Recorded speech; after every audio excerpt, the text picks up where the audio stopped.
All right, good afternoon, everyone. I'm here to tell you the story of how I started my foundation.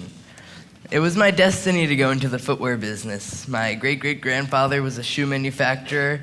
My father's first job out of college was designing shoes, and both my grandmother and mother love shoes. I'm a normal teenage boy. Some of my passions are watching and playing tennis, hanging out with my friends, listening to music, and playing the bass. But the part of me that's not so average is that for the past 2.5 years, I've been spending 15 to 20 hours a week giving new footwear to children in homeless shelters throughout America. I've spent 2,000 hours giving kids a better chance in life. According to Ellen Bassick, president of the National Center of Family Homelessness, 1 in 45 children are homeless in the U.S. That means 1.6 children in the 1.6 children, about half of which are below the age of 6. The numbers are growing. Homeless families with young children has increased and keeps on increasing. It increased 9% from 2010 to 2011. The face of homelessness now includes houselessness. Some families are down to one parent working, but they can't afford a roof over their heads. And more importantly, they can't afford what we take for granted, like new properly fitting footwear. No one is ever too young to make a difference in the lives of others. Here I am at 5 years old. I know, I was a lot cuter back then. I was 5 when I started visiting homeless shelters with my mom. She wanted me to see the conditions in which other people were living. And the first time I ever went, I was really excited to show the kids my new bright-up sneakers. And you've probably seen them if you have kids or grandkids. I used to love to stomp around in them. But my mother cautioned me not to show them off because some of the kids in the shelters didn't even have their own shoes. I couldn't believe her. When I was there, I met kids who were just like me, laughing and playing, but some had no shoes. They had sores on their feet. They were wearing footwear that didn't fit, or their shoes were falling apart. Kids were sharing footwear with their family members. The upper left photo shows a girl wearing her brother's torn up sneakers, and the upper right photo shows a boy wearing his brother's shoes that were way too small for him.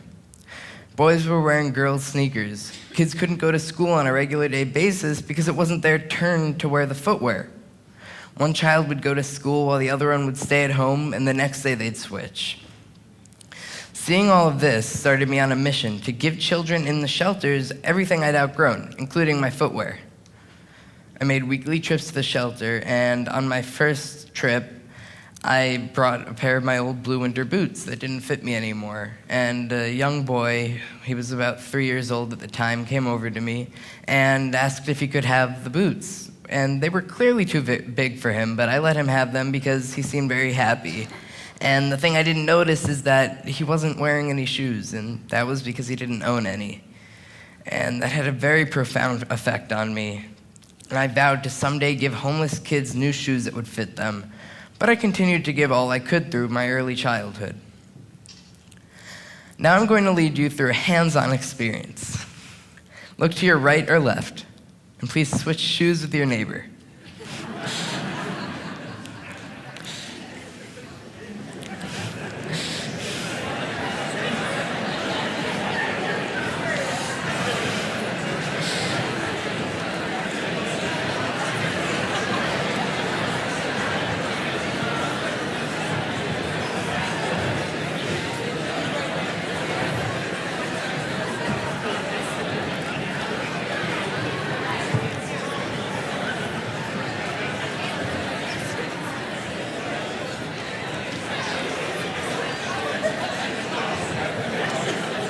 All right, so please stand up in them. Move your feet, put pressure on them. How does it feel? Is it uncomfortable? Is it too big? Is it too small? Too wide? Too narrow? Imagine if you had to wear these shoes every day. See, now we have the luxury of wearing our own new shoes, but kids in the shelters, they're forced to wear their neighbor's shoes. I mean, look, did any of you, did they not fit? Right? So these homeless kids have no choice. Oh, by the way, you can switch your shoes back. Homeless kids have no choice. They have to take whatever's been donated to the shelters, and generally that's footwear that's in deplorable condition. It's hard enough dealing with the stigma of homelessness. Kids shouldn't have to worry about how they'll fit in or be accepted by their peers. And that can partially be because of their footwear. And if they have no choice, it shouldn't matter that much. And homeless children really deserve the same respect and opportunities as all other children. All right, now fast forward to 2009 when the idea of Gotta Have Soul was born. I had to select a community service project as part of my Bar Mitzvah, and it was an easy choice for me. I was finally able to develop a plan to donate new shoes to homeless children. But I wanted to continue this after my Bar Mitzvah, which, by the way, was in 2010, so I decided to make it a business. I came up with the name and drew the logo, which a graphic artist made more professional. We still have the sketch at home. With my parents' help, in 2010, I established Gotta Have Soul Foundation as a nonprofit, receiving its 501c3 as a public charity. I contacted synagogues, schools, and businesses to hold shoe drives. My temple, Temple Sinai, was the first place to fill one of our bins. I also called footwear manufacturers to request that they donate new footwear. I must have made over 20 presentations to about 800 people during my first few months. Now, the easy part was getting shelters in Rhode Island to email lists of footwear sizes to the kids, that the kids needed. I mean, what kid doesn't want new shoes? Shelter advocates would measure the children's feet and email us with their shoe size for us to get the shoes for them. In my first year, I personally delivered new footwear to over 400 children in homeless shelters. And by the end of 2011, I donated to over 1,200 children in Rhode Island, Massachusetts, and Washington, D.C. My family and I made a decision to open a shelter wherever we'd go in the United States on vacation. To date, I've donated new footwear to over 5,700 children in 11 states, with plans to be in 2 more by the end of the year. I've received thousands of pairs of shoes and sneakers from many retailers and footwear manufacturers nationwide who've been able to get a tax credit from their donations. I've also received generous monetary support from private donors, businesses, and grants, which help me purchase footwear sizes that I don't have in stock. Not bad for a 14-year-old, right?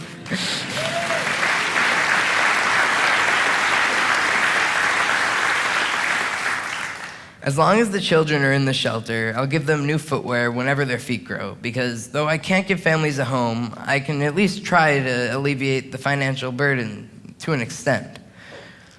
I've had over 1,000 volunteers of all ages in my community.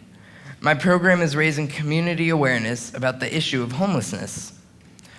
In the upper left photo, there's a sock drive being held at a school in Massachusetts. In the upper middle, there are university students doing an internship with Gotta Have Soul.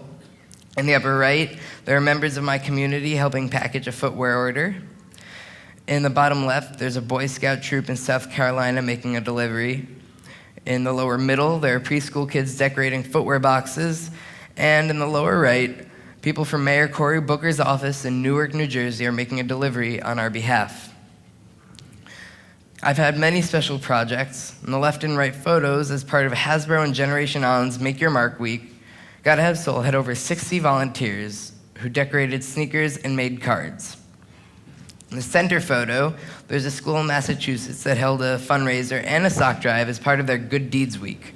It's inspiring that there are organizations, companies, and schools that encourage and support community volunteerism. On the 10th anniversary of 9/11, I had 500 volunteers. These volunteers held shoe drives throughout Rhode Island, delivered shoes to local shelters, and packaged footwear to send to the children of the first responders in New York. These activities and community involvement helped turn a somber day into a memorable day of service. The left photo, as you can see, there's a mother with her 3 children, and there's a boy who's pretty big, and we struggled for weeks to try and find his shoe because he was a size 17.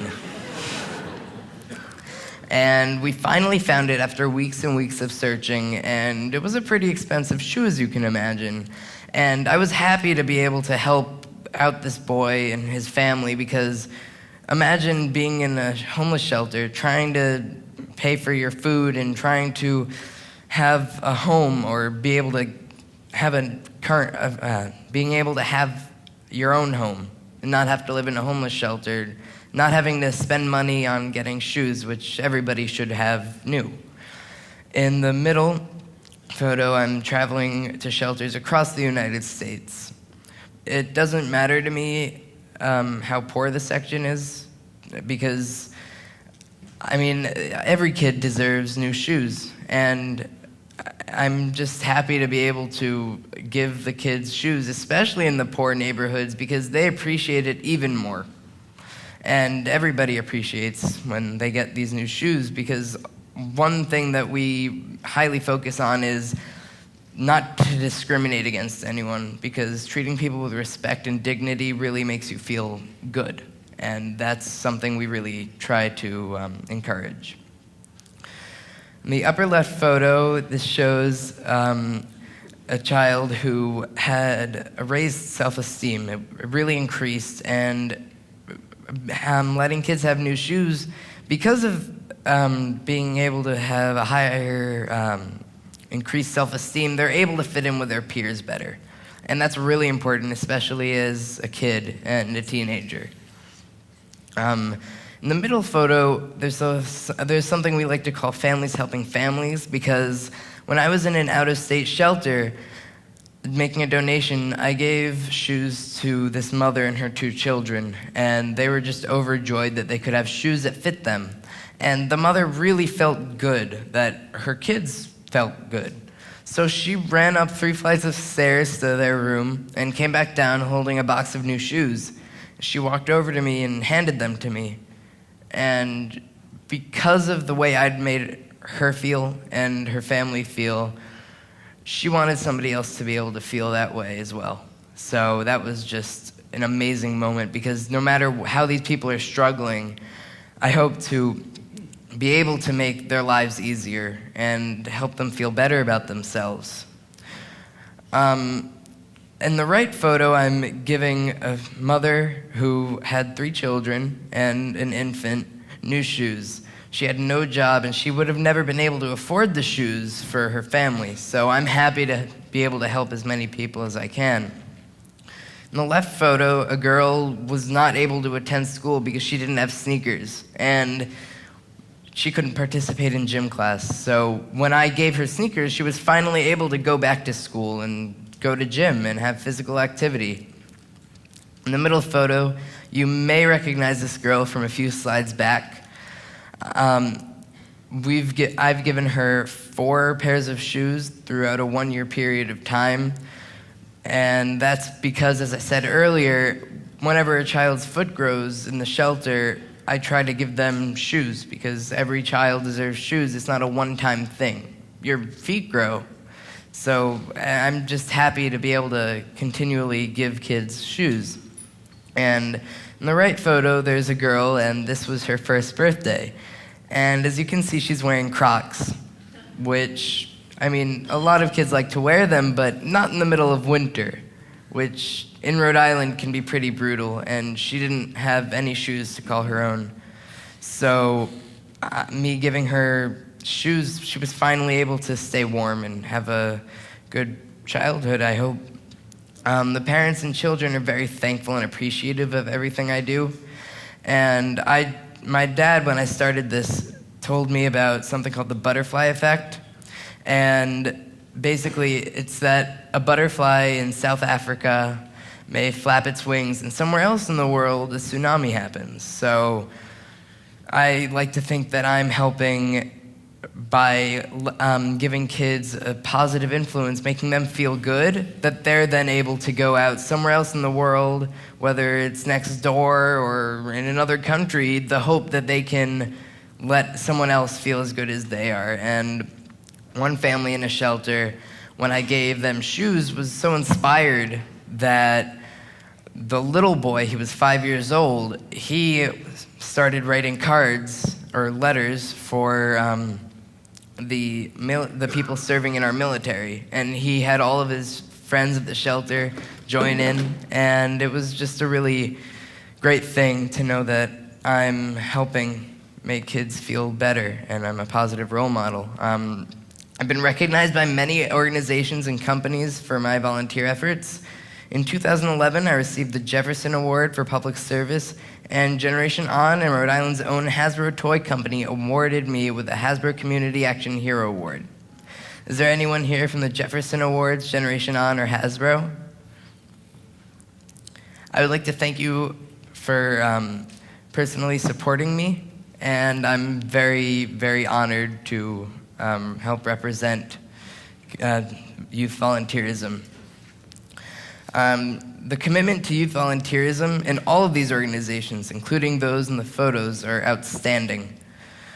Their support of my program has brought awareness to my cause and has increased volunteers and donations. I hope I'm a positive role model for other kids and inspiring them to develop their own ideas and act on them. But the way children feel when they receive their new shoes is much more important to me than any awards I've ever received. New shoes are so much more than a status symbol, especially to people in need, and they can be a symbol of hope. That is why I'm determined to continue to donate footwear to children in homeless shelters across America. Here are some things I've learned from my work. All people deserve respect. Circumstances don't change your character, they help build it. No one is too young or old to serve others, and last but not least, one person can make a huge difference in the world. As Martin Luther King Jr. once said, life's most persistent and urgent question is, what are you doing for others? So find your passion, create your big idea, and act. You have the power, and together, we can repair the world. Thank you.